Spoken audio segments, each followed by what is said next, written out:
फरीहा की सास हॉस्पिटल में दाखिल हैं, तो मैं चाह रही थी कि हम जाके उन्हें मिल लें।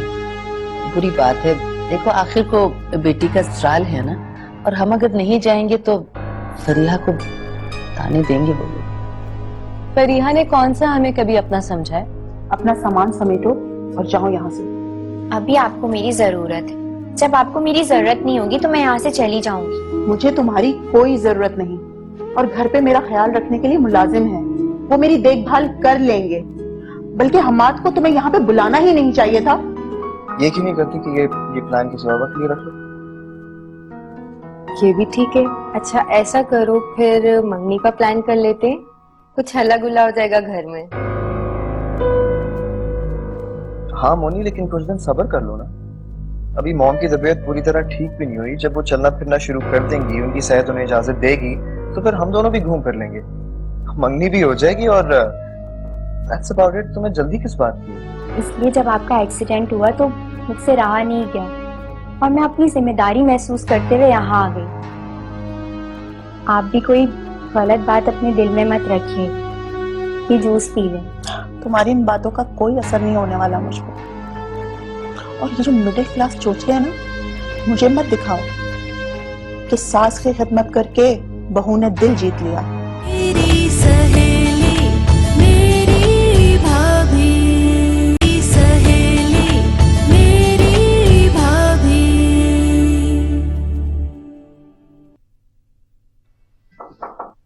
कम इन। अरे शहला, खैरियत? तुम अभी तो रूम से गई थी। हाँ, दरअसल जब मैं तुम्हारे कमरे से जा रही थी ना, तो मेरी नजर हम्माद पर पड़ी। हम्माद लॉन में अभी तक टहल रहा है। काफी देर तक मैंने उसका जायजा लिया। मैंने उसके चेहरे पर बहुत उदासी और परेशानी देखी है। मुझे लगता है तुम्हारी तबीयत को लेकर वो अभी तक परेशान है। अब तुम्हारी तबीयत तो पहले से काफी बेहतर है। मुझे लगता है हमें 1-2 रोज के अंदर बच्चों की एंगेजमेंट कर देनी चाहिए, ताकि हम अपने फर्ज से भी सुबकदोश हो जाएंगे, और इस तरह हमारे घर का माहौल भी बदल जाएगा। तुमने तो मेरे दिल की बात कह दी शहला। मैं यही चाहती हूँ कि मंगनी जल्द से जल्द हो जाए। मैं एक काम करती हूँ, हमाद से सुबह ही बात करती हूँ कि वो सारे इंतजाम कर ले। अब मोनी और हमाद की मंगनी जल्द से जल्द हो जानी चाहिए, ठीक है? थैंक यू शाजिया, बहुत मजा आएगा। मैं तो सोचकर अभी से बहुत एक्साइटेड हो रही हूँ। मुझे लगता है मोनी को जाकर ये खुशखबरी सुनानी चाहिए। हाँ बिल्कुल, तुम बता दो सबको जाके। ओके, मैं जाती हूँ। रिलीफ, मैं भी आराम से सोऊंगी आज।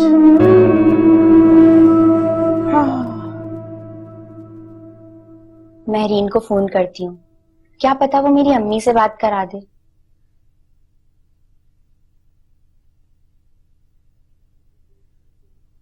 इतनी लंबी तकरीर, तमाशा तो बहुत अच्छा लोग बोलते हैं। अजहर की बीवी इसके अच्छे बोलिए, अच्छा नहीं भाभी। बोलो, क्यों फोन किया है यहाँ? क्या हो गया है महरीन? मुझे अम्मी से बात करनी थी, उनकी खैर खैरियत पूछनी थी। अच्छा, तो उनके नंबर पे फोन करती ना। ये मेरा नंबर है, महरीन आर्यन का नंबर। अम्मी का फोन बंद जा रहा है और घर का फोन भी बिजी है।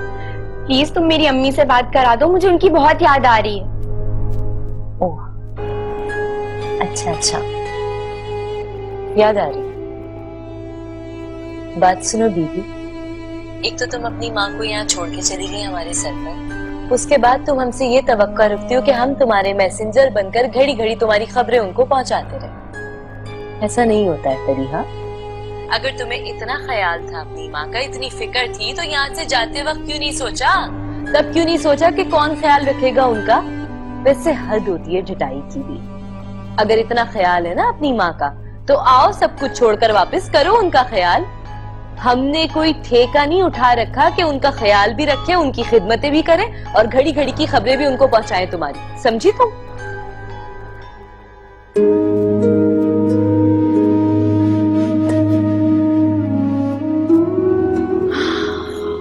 तंग आ गई है माँ बेटियों से।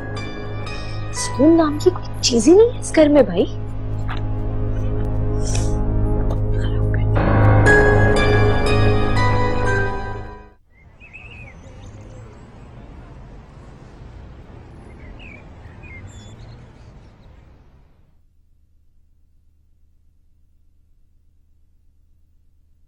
अस्सलाम वालेकुम। वालेकुम अस्सलाम। कैसी तबीयत है आपकी? ठीक है, ऑफिस जाने की तैयारी? कुल द यूजुअल, आपको तो पता है। एनीवेज, मैं ऑफिस जाने से पहले सोच रहा था कि मैं आपको ये फाइल्स दिखा दूं। एक्चुअली कुछ प्रोजेक्शंस हैं जिनकी हमने प्लानिंग की हुई है, तो सोचा कि आप इन पे एक नजर डालें ताकि हम मामला को आगे बढ़ाएं। ये तो मैं देख लूंगी, लेकिन तुम अपनी लाइफ की प्लानिंग कब करोगे, ताकि वो भी तो आगे बढ़े ना। क्या मतलब? मैं कुछ समझा नहीं। एक तो तुम समझते बहुत ज्यादा देर से हो। मैं तुमसे ये कहना चाह रही हूँ कि मैंने तुम्हारी मंगनी इसी वीक फिक्स कर दी। लेकिन मॉम, आपको अभी इतनी जल्दी क्या है? पहले आपकी तबीयत ठीक हो जाए फिर। बस हमाद, अब मैं तुम्हारी कोई बात नहीं सुनूंगी। बहुत कर ली तुमने अपनी मनमानी, और उसका नतीजा भी हम लोग देख चुके हैं। अब वही होगा जो मैं चाहती हूँ, और मैं ये चाहती हूँ कि तुम मैनेजर साहब के साथ मिलके इस तकरीब के इंतजामात करो, क्योंकि इस तकरीब में मैं किसी किस्म की कोई कमी बर्दाश्त नहीं करूंगी। समझ गए?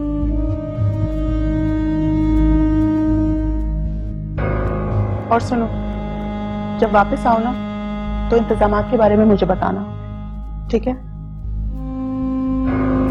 जी। प्लीज फाइल्स पे नजर डाल दीजिए। ठीक है बेटा, मैं देख लूंगी।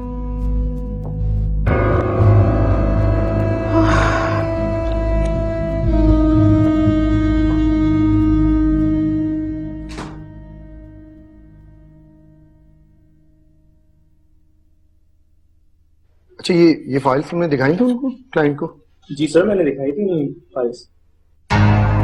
मैं आर्यन भाई को फोन करती हूँ, वो इस वक्त ऑफिस में होंगे और मेरी बात भी सुन लेंगे।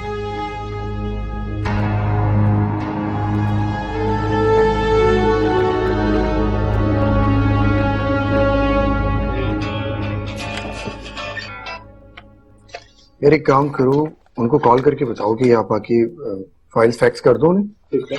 और जो कुछ इश्यूज हैं उनके देख लो। बेल तो जा रही है, मगर ये आर्यन भाई फोन क्यों नहीं उठा रहे?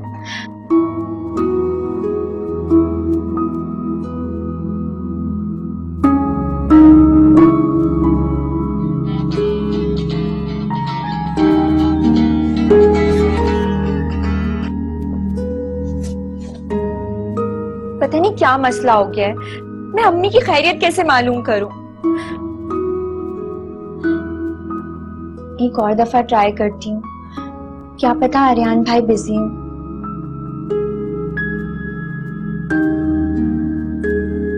ठीक है,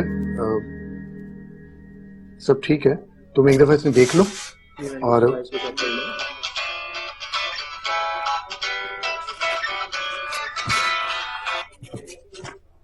ठीक है, तुम चेक कर लो। कुछ अगर कंप्लेन हो तो मुझे बता देना, ठीक है?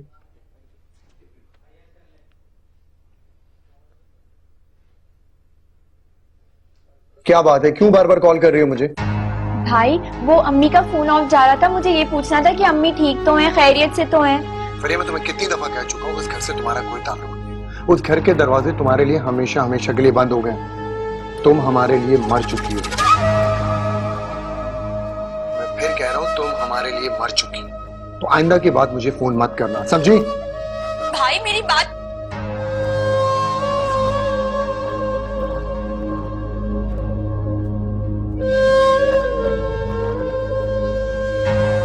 हेलो भाई, प्लीज मेरा फोन मत काटिएगा। आप मुझसे इतने नाराज क्यों हैं? आप मुझ पे इतना गुस्सा क्यों कर रहे हैं? मैं तो आप लोगों की इज्जत की खातिर ही ससुराल आई थी ना, मैंने कोई गलत कदम तो नहीं उठाया। अच्छा भाई, मैं आपको बाद में फोन करती हूँ। छोटी बेगम साहिबा, आपने जो बड़ी बेगम साहिबा के लिए यखनी चढ़ाई थी वो तैयार है, मैं दे दूं? नहीं, तुम रुको, मैं खुद जा रही हूँ।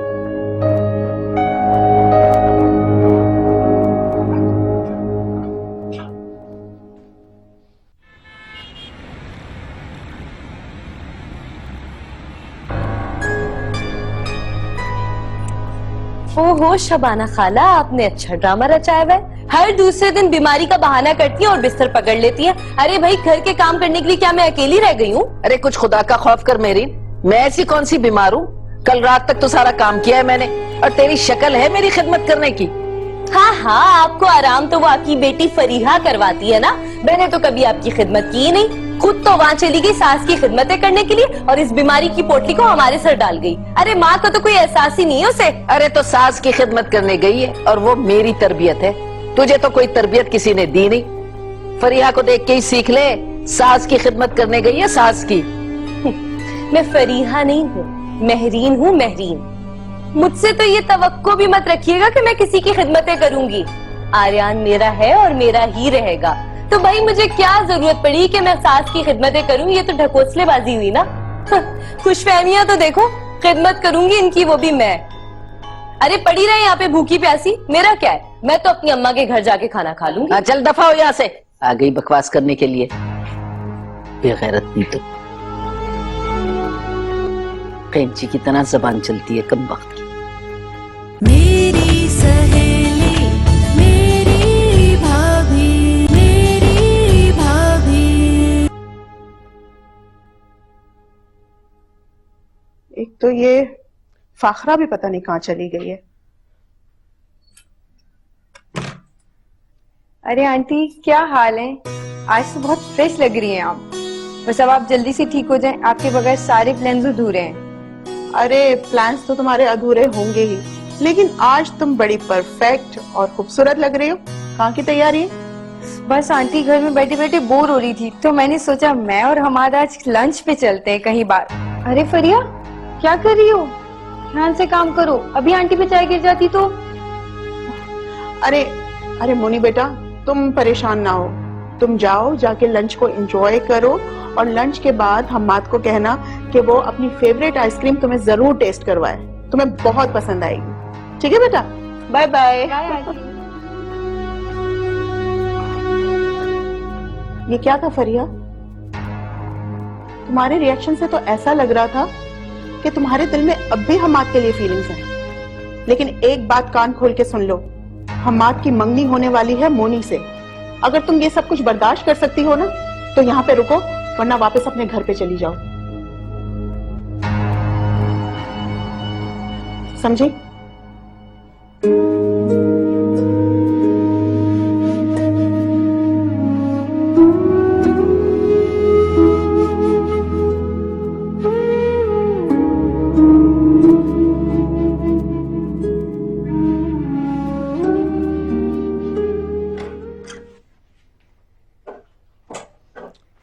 अस्सलाम वालेकुम। वालेकुम सलाम।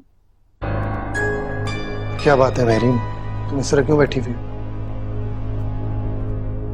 कुछ नहीं, बस ऐसे। नहीं ऐसे तो कोई बात तो है, ये अपना चेहरा देखो कितना उतरा हो। प्लीज मुझे बताओ क्या बात है। क्या बताऊं आर्यान, आप जानते हैं ना, जब से फरीहा गई है घर के सारे कामों का बोझ मुझ पर आन पड़ा है। यकीन करे आर्यान, सारा दिन इस घर के कामों में लगी रहती हूँ, तब कहीं जाके इस घर की शक्ल निकलती है। आज मेरी तबीयत ठीक नहीं थी, इसलिए मैं घर का काम नहीं कर सकी। तो क्या हुआ मैंने? अम्मी ने कुछ कहा? प्लीज मुझे बताओ क्या हुआ। आर्यान बात ये नहीं है, खाला मेरी बड़ी है, अगर बेटी समझ के मुझे कुछ कहे तो कोई मसला नहीं है, लेकिन वो तो मुझे इतनी बातें सुनाती है। आपको पता है उन्होंने मुझे कितना बुरा भला कहा है। ऐसे तो नहीं होता ना आर्यान, तबीयत ठीक नहीं थी इसलिए नहीं किए घर के काम। मैं अभी अम्मी से जाकर बात करता हूँ कि इस घर को मैदान जंग उन्होंने क्यों बनाया है। यार इस तरह तो जेल खाने में भी नहीं होता, अगर किसी की तबीयत खराब होती है तो उसे आराम करने देते हैं। आर्यान मेरी बात तो सुने, कोई बात नहीं ना, वो बड़ी है, इट्स ओके। कम से कम मुझे उनसे पूछने तो दो, अगर घर में रहना है तो इस तरीके से ना रहे।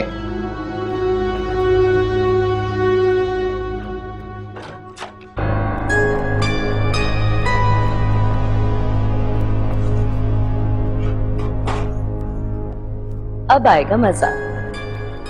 अब बोलो मुझे घर के कामों के लिए। अम्मी, अम्मी। क्या बात है बेटा, बोलो। क्या बोलूं मैं अम्मी, आपने कुछ बोलने के लिए छोड़ा ही नहीं। अम्मी मेरी तो समझ में नहीं आ रहा कि आप महरीन से कौन सी बात का बदला ले रही हैं। मैंने ऐसा क्या कह दिया? अम्मी अगर महरीन की तबीयत ठीक नहीं थी, एक दिन उसने घर का काम नहीं किया तो आपने उसको इतनी सुना दी। अरे क्या कहा है मैंने? बस कर दें अम्मी, मैंने आपकी कोई बात नहीं सुननी। अम्मी देखें, अगर आपको हमारे साथ नहीं रहना तो आप फरिया के चली जाए। उसका इतना बड़ा महल जैसा घर है, कोई ना कोई कमरा तो आपके लिए निकल ही आएगा। इस तरह आप भी आराम से रहेंगे और हम भी सुकून से रहेंगे। और अम्मी बहू जितना कुछ कर ले ना, वो बेटी का दर्जा नहीं ले सकती।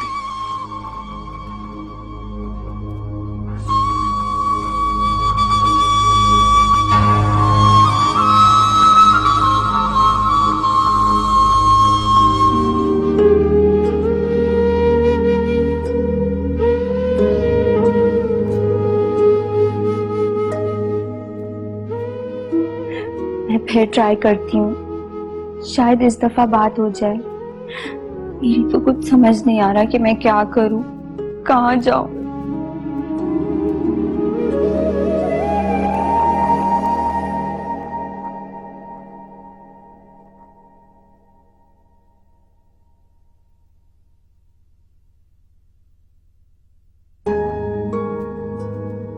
अम्मी का तो फोन भी बंद जा रहा है। उनकी खैरियत कैसे पता करूंगी? भाई भाभी अलग मुझसे नाराज है और यहाँ आंटी का रवैया भी मेरे साथ कुछ ठीक नहीं। ऐ खुदा, मैं क्या करूं? कहाँ जाऊं? मेरा तो कोई ठिकाना नहीं है। मैं कितनी बेबस हूँ। मैं क्या करूं? क्या मैं हम्माद की मंगनी देख पाऊंगी?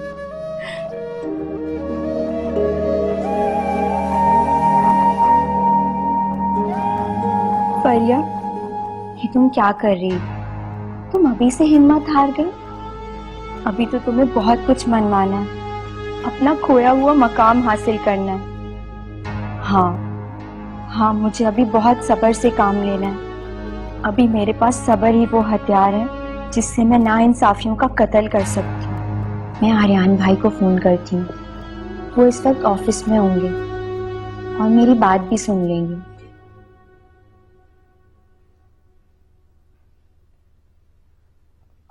अम्मी, आप मुझे बुलवा लिया होता कोई काम था?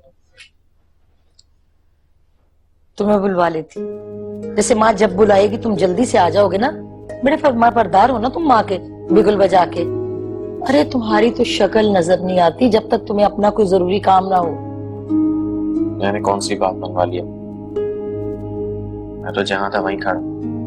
अच्छा चलो रहने दो, जरूरी बात करनी है तुमसे। जी कहें। सारिम देखो बेटा, शरीन के ससुराल वाले, मेरा मतलब है वो बार बार उसके ससुराल से फोन आ रहा है। वो बोल रहे हैं कि हमें दिन दें ताकि शादी हो। तो फिर अरे भाई, तुम माँ की बातों को समझने की कोशिश क्यों नहीं करते? तुम्हारे तो दिमाग में अभी तक वो फरिया घुसी हुई है ना। देखो भाई, बता रही हूँ मैं तुम्हें, तुम भी जल्दी से मेरे जीते जी कोई लड़की पसंद करो ताकि तुम्हारी भी मैं शादी कर दूं। मुझे सोचने के लिए कुछ वक्त चाहिए। अरे अपना ना सही, अपनी बहन का ही कुछ ख्याल कर लो। बस कह दिया मैंने, जो भी सोचना है ना जल्द से जल्द सोच लो और मुझे जवाब चाहिए। भाई मैं ये चाहती हूँ कि इधर शहरीन की शादी हो और उधर तुम्हारी दुल्हन को लेके आऊं। अल्लाह अकबर।